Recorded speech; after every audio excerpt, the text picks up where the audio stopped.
Здравейте, дами и господа, аз съм Илкер и сега ще снимам четвъртия си клип на Hero Zero. И нека започваме.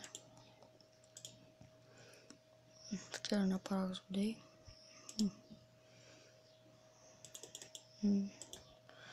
И днеска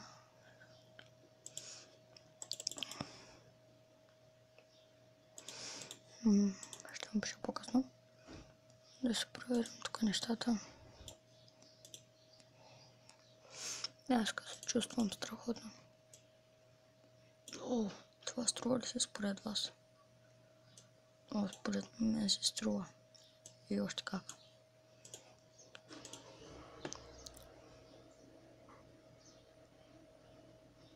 Същото.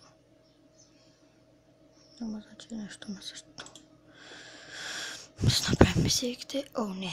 Днес съм загубил слава и точки в лигата. Всеки ден не е велик ден. Само ще ме извините, но ще прекратя това. Не смисъл да прекратя примерно клипа ми. Ще се видите и за отбора, защото ме е грижа напоследък. Как ще спечелим, дали ще спечелим понички или подобно нещо. Кой е атакувал? Дали ще го бием? 108. Достъп ли? Не, всъщност. Добре. Кой е атакувал? Браво на него. Ще похваля са. Кой? Аре, не мисля, за да мога да разбера кой е атакувал. Може би Дектор. То друг съветник нямам. Само да проверя. Yes, дами и господа, както виждате, на второ място сме. Няма да може да отидем на първо. Те ще спечелят днес 21 часа. Ще играя само половин час, защото да съм проблем с чета и нашите ми дадат само 1 час. Така. Да не спечелим понички, като хората вече. Дано. Стискайте палци, дами и господа.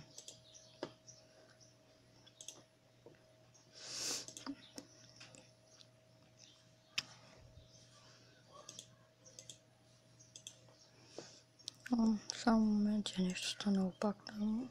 При мисиите нещо има. Какво е ти, бе? Какво става така постоянно? Мустър за работа.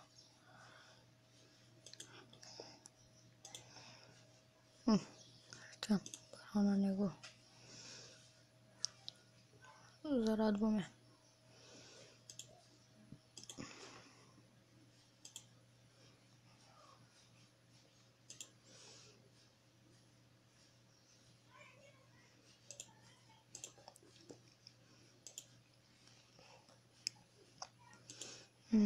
Yes. Днеска май имам късмет. Пак.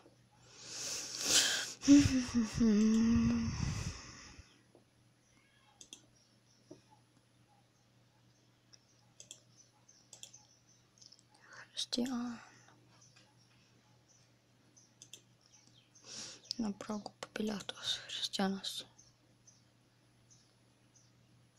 За една точка не рискувам.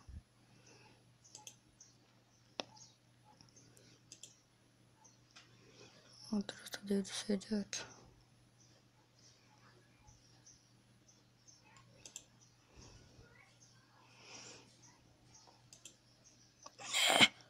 Това не е възможно. Как? Аз 159 ниво и с такива показатели ще ме бие 153 ниво с такива показатели. Това не е възможно. И вижте резултата. Дами и господа, това, ако не е хакер, аз съм трактор, кой ти е? Как ще ме бие този човек? Това просто не псуем бахти топчата. Мале, как днеска бях се развълнувал. Той. Та пиздечи ми страдения. Нищо. Още се вълнувам. Това беше от мен. Ето пак. Само тук да се проверим. Отбори. Левата 13 место. Добре тогава. И ай чао. Довиждане.